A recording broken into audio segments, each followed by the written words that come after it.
Hola a todos, mucho gusto en saludarles y en esta presentación vamos a exponer una tarea, el taller número 3 de la asignatura Cálculo Vectorial, Matemáticas 500 de la Universidad de las Américas, sede del Voldal Concepción. Los integrantes de este grupo son Natalie Zurita, quien está presentando ahí en esa foto, Diego Torres, quien les va a hablar en esta ocasión, Héctor Erices y Pedro Martínez. Entonces vamos a explicar cómo calcular el momento de inercia a través de una ecuación del cálculo vectorial. Pero primero vamos a analizar qué es lo que es el momento de inercia. Y como una definición clásica, vamos a nombrar que el momento de inercia refleja la distribución de masas de un cuerpo o un sistema de partículas en rotación. Parece una definición un poco extraña si es que no manejamos ciertos términos físicos. El momento de inercia también lo podemos definir, solo depende de la geometría de un cuerpo y de la posición en el que éste vaya a girar. Para definir realmente o finalmente qué es lo que es el momento de inercia, vamos a ir un poco más atrás y estudiar la primera ley de Newton, también denominada la ley de inercia. Yo creo que esta ley es muy conocida por todos nosotros y esta ley expone que un cuerpo que se encuentra quieto va a tender siempre a permanecer en su estado, sea movimiento o un estado de reposo. Este cuerpo finalmente se va a oponer a cambios en su movimiento. Esta tendencia se designa como la inercia. Y la inercia básicamente o clásicamente la definimos finalmente como la capacidad de un cuerpo para mantenerse en el estado en el cual está. Si un cuerpo está en reposo, va a tender a permanecer en reposo. Si un cuerpo está en movimiento, la inercia va a indicar que va a tender a seguir en este mismo movimiento. Por lo tanto, el momento de inercia lo vamos a expresar como la capacidad de un cuerpo que está en rotación para resistir o la resistencia del cuerpo a modificar su velocidad angular, su velocidad de giro. O sea, un cuerpo que está girando va a tener una inercia alta si es que va a tender a seguir en movimiento o estar quieto, a mantenerse en su misma capacidad. Ejemplos de esto. No es lo mismo girar una escoba, por ejemplo, desde el extremo más largo de la barra o el palo donde está sujeto, o hacer girar una escoba por la mitad. El momento de inercia va a cambiar. En una de estas dos posiciones vamos a tener una oposición mayor del cuerpo a girar, o sea, una inercia más grande. Donde vemos siempre ejemplos de momento de inercia es que los bailarines. Uno puede pensar que físicamente, o muscularmente mejor dicho, hacen algún movimiento para girar más rápido o más lento. Lo que sucede realmente en estos giros es que al cambiar de posición sus manos y sus pies, van cambiando su momento de inercia. Parece algo extraño, pero si analizamos esta figura, nos vamos a ir dando cuenta que va a cambiar la velocidad de giro dependiendo de la posición en la que se encuentren las bolitas de los extremos. Va a aparecer en un momento que el cuerpo está girando más lento y en otros momentos va a estar girando más rápido.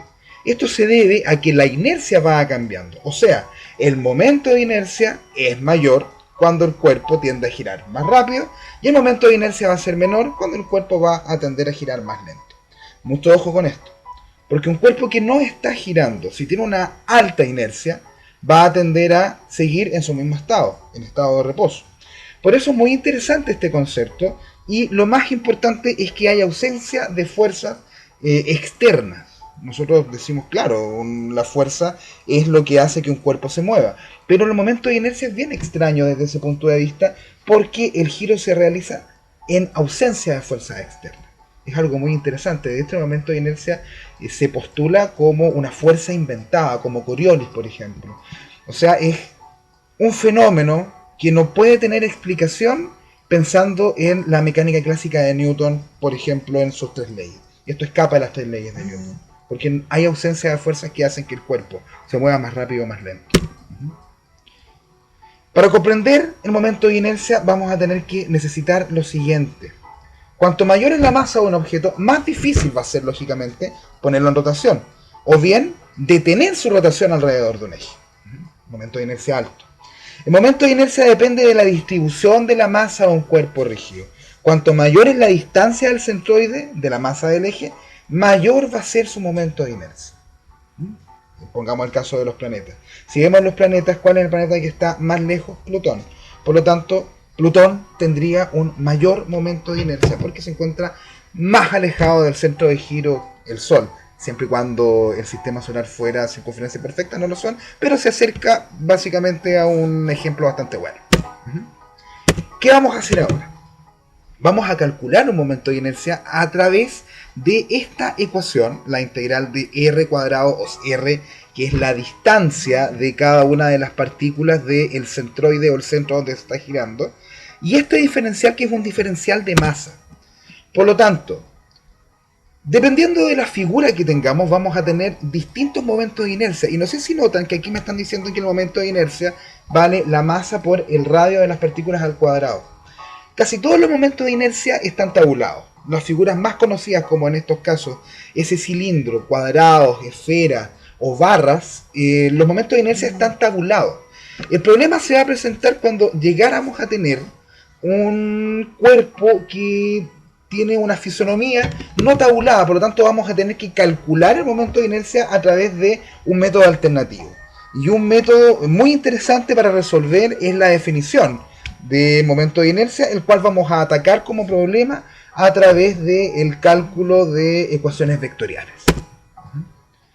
Vamos a calcular entonces un momento de inercia de una figura plana, una figura bastante sencilla, se ve sencilla por lo menos, pero el momento de inercia quizás no lo es tanto. Muy bien, vamos a suponer que debemos calcular un momento de inercia de una figura plana. Un aro, el centro del origen, y delimitado por radios de dos circunferencias, A y B, donde el radio B es más grande que el radio A. Es la figura que tenemos ahí. Tenemos un aro delimitado entonces por la circunferencia de radio A y B, tal cual como lo tenemos ahí. Por lo tanto, vamos a trabajar esta ecuación a través de esta función, que es la función de una circunferencia. Por lo tanto, esa ecuación de la circunferencia vamos a multiplicarla por un diferencial de masa para obtener el resultado después de realizar esta integral doble. Pareciera complicado, pero si atacamos este ejercicio a través de una parametrización, va a ser bastante más sencillo, porque miremos lo siguiente. Al parametrizar una circunferencia, X va a ser va a tener el resultado R coseno de teta, y va a ser también R coseno de teta, y el diferencial de masa lo podemos descomponer como una multiplicación de 2pi por R, que si ustedes ven son líneas o trazos lineales multiplicados por una diferencial de radio. Y lo otro, tenemos un elemento adelante que está multiplicando todo lo anterior, que lo que me está mostrando es la densidad de la masa del cuerpo. Eso se llama densidad de masa. Más fácil todavía, vamos a tener que R, el radio se va a estar moviendo entre los dos radios que está delimitada la figura, que son B y A. Por lo tanto, de una ecuación inicial, parametrizando y ocupando el cálculo vectorial, vamos a tener una ecuación que va a ser más sencilla. Un R cuadrado multiplicado por todo lo que valía el diferencial de masa. Por lo tanto, vamos a sacar todos los elementos que son constantes de esa integral y vamos a tener la siguiente integral, que es bastante fácil de obtener. R al cubo, la solución de eso va a ser R a la cuarta partido por 4.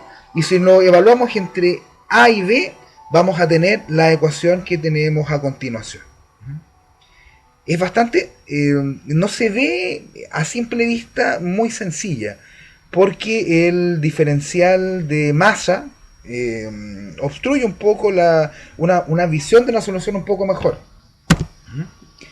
Pero observemos lo siguiente.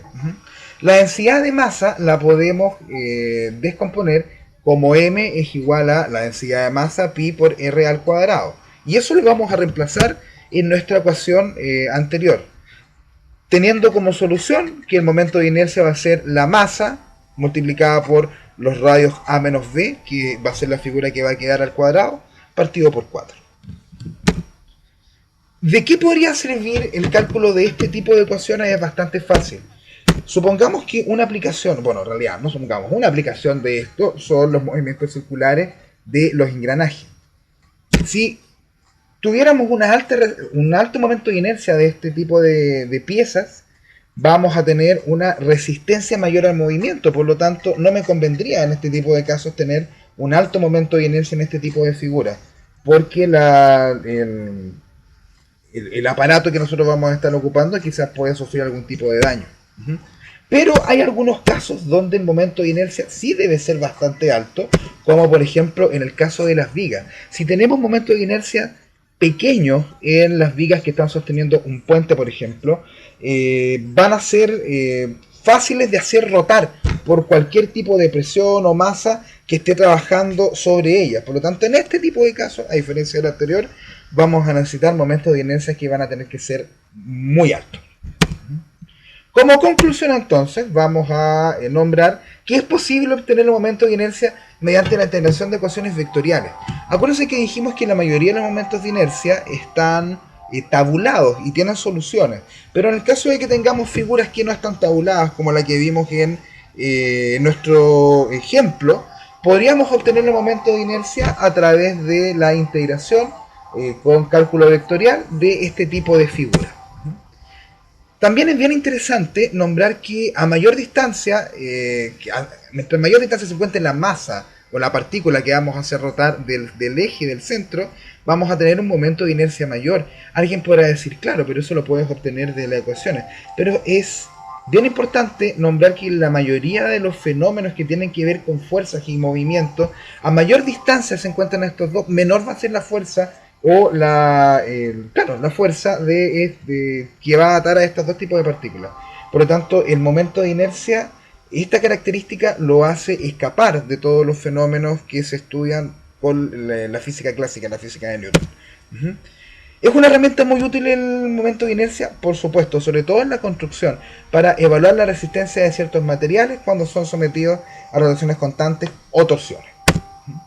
Muy bien, muchas gracias por haber visto este video, la bibliografía de todo lo que hemos construido en esta presentación se basa en los libros que tenemos a continuación y abajo están los links por si ustedes quisieran visitarlos.